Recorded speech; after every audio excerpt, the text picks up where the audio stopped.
Well, runaway global warming is something of a totally different animal than just global warming, because global warming is supposed to be slow, supposed to be gradual, supposed to sort of reach a certain level and then stay at that level. I mean, temperature, let's say, they say, all right, well, we're going to raise the global temperature by 4 to 5 degrees.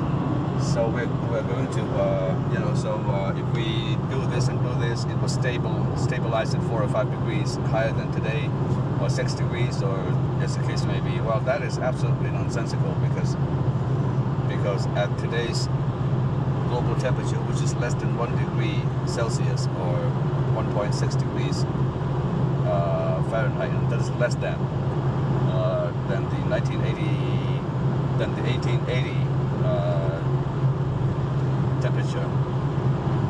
That is enough to already melt the permafrost significantly, and the permafrost contains a large amount of methane frozen currently, but once the permafrost melts, the methane will be released, and even at less than 1 degree higher than 1880, we are already melting the permafrost. So, and due only to the carbon dioxide in the atmosphere, and our burning of the fossil fuels, we are already saying that due to our own emissions, that is from our own machines, we are going to drive the global temperature up by 4, 5, 6 degrees. So if only 1 degree can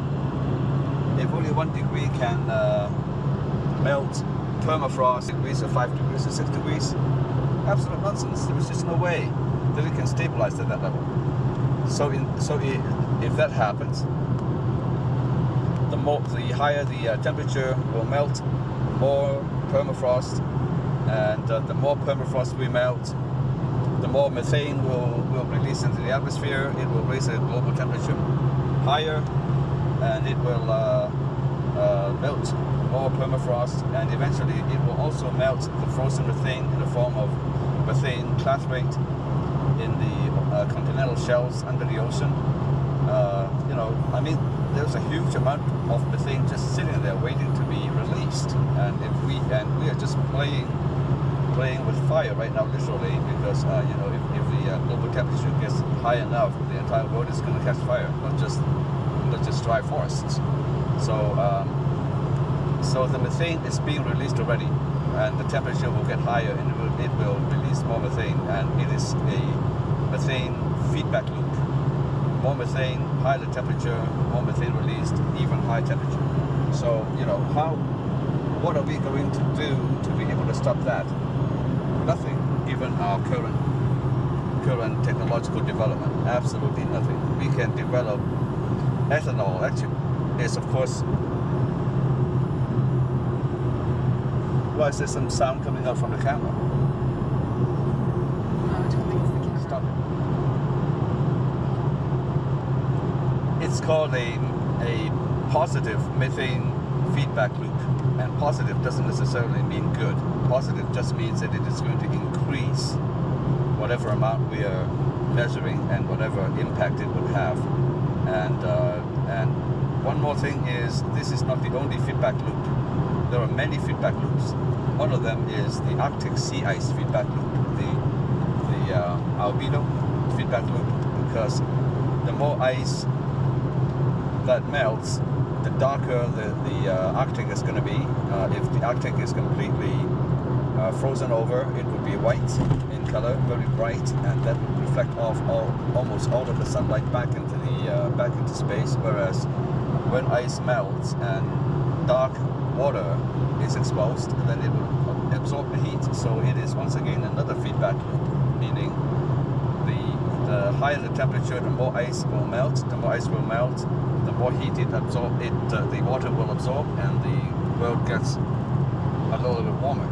Another feedback loop is the Amazon tropical rainforest feedback loop, and that is, the more you burn it, the more you cut it down, the more carbon is released. The more carbon is released, the warmer the temperature, the global temperature, and the more the Amazon will be impacted. The Amazon will get drier, and it will more trees and ecosystems will die, and all the carbon will be released into the atmosphere. It will warm the atmosphere even more, and then the Amazon is going to dry out even more.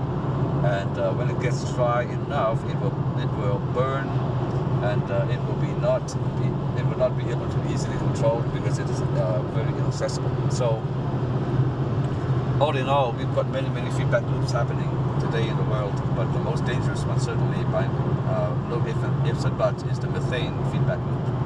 And if we don't halt this, it is going to roast us. And the biofuels certainly cannot supposed to be a renewable resource. If we keep on using biofuels and ethanol, it's going to just get pump out more and more greenhouse gases into the atmosphere, plus the fact that it also directly wipes out all the tropical rainforests for cultivation purposes. And so it's runaway global warming is not a myth, it is not a theory, it is not a hypothesis, it is happening today. And unless we do something about it, we're not going to survive it. We can even go in the right direction and develop non-carbon, non-greenhouse gas emitting technology like solar, wind, and geothermal and wave and tidal.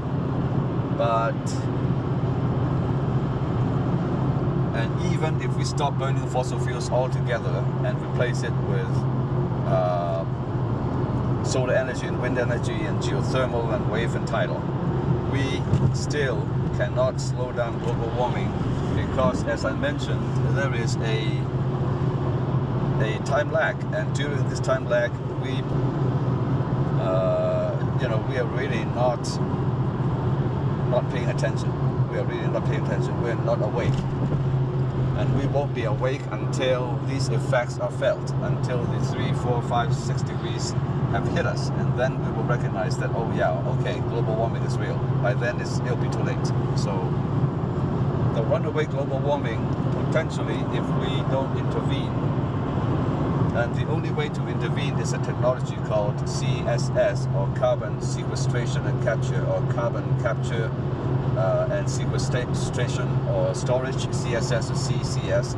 Only this can lower the carbon concentration in the atmosphere, and right now it almost practically does not exist. The theory exists, but the practice does not exist. So right now, basically, we have no weapon to combat runaway global heating, and it will get more and more that way until all the meltable methane clathrate have been melted, and all the methane has been released into the atmosphere. And by then, it will not be several degrees warmer, it will not be 10 degrees warmer, not 15, not even 20. It will be dozens and dozens of degrees warmer, because that is the ultimate result of a runaway global warming. If enough of the methane is released into the atmosphere, it could actually drive the Earth's temperature higher by over 100 degrees, and that will, there is absolutely no way that any organism can survive, maybe with some exceptions of some heat-resistant bacteria, I don't know. Some bacteria certainly live right at or near volcanic vents, but if we drive the Earth to that point, all the advanced life forms will be gone, and there will be nothing but single-cell organisms. I mean, is that the world? That's the kind of world we want. And even further, I mean, we have another planet in our solar system that is, I wouldn't say exactly the victim, because there's no life to be lost there, but it is the result of runaway global heating, and that is Venus. Venus' surface temperature is hot enough to melt lead.